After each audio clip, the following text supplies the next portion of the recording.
అప్పుడు హే రామ్ నినాదం ఎంచుకున్నాడు. అంటే నేను రాముడినే తలుచుకుంటా, నేను రామ్ భక్తుడని చెప్పుకోవడానికి.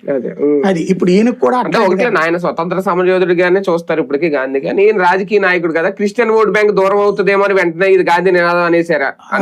ఆయన ఏం క్రిస్టియన్ కాదుగా గాంధీ. కాదు, ఆయన కాదు, ఈయన క్రిస్టియన్, ఆయనే స్వయంగా క్రిస్టియన్.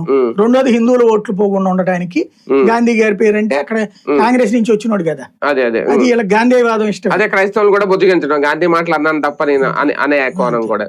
కానీ అంటే ఇదే పట్టుకుని వెళ్తారా రేపు? అందుకని అదే ఉండొచ్చు మేబీ.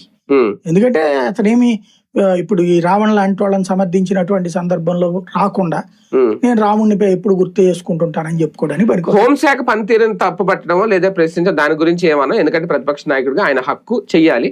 కానీ ట్వీట్ తో సరిపెట్టడం, ఇప్పుడు జ్ఞానేశ్వరి మిస్సింగ్ అమ్మాయి దగ్గర నుంచి ఓకే, నిజంగా అక్కడ వైఫల్యం మరి ఎవరిదో ఏంటనేది ఇంకా అదొకటి వాళ్ళే చెప్పాలి పోలీస్ శాఖ.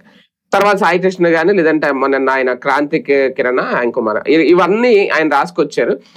హోంశాఖను టార్గెట్ చేశారు అనుకోవాలా? నిజంగా అక్కడ ఎంతవరకు వైఫల్యాన్ని వాళ్ళు స్వచ్ఛందంగా ఒప్పుకోవాలి ప్రభుత్వం? అంటే ఒకప్పుడు ముఖ్యమంత్రిగా ఉన్నప్పుడు నిర్లిప్తంగా ఉండి కేవలం నెలకో ప్రోగ్రాము, మిగతాదంతా రివ్యూలు, కవరేజ్ లేకుండా ఉన్నాడు. ఇప్పుడు మాత్రం ప్రతిపక్ష నాయకుడిగా ఈసారి ఈవెన్ 2014-19తో పోల్చుకుంటే బెటర్. అవునా?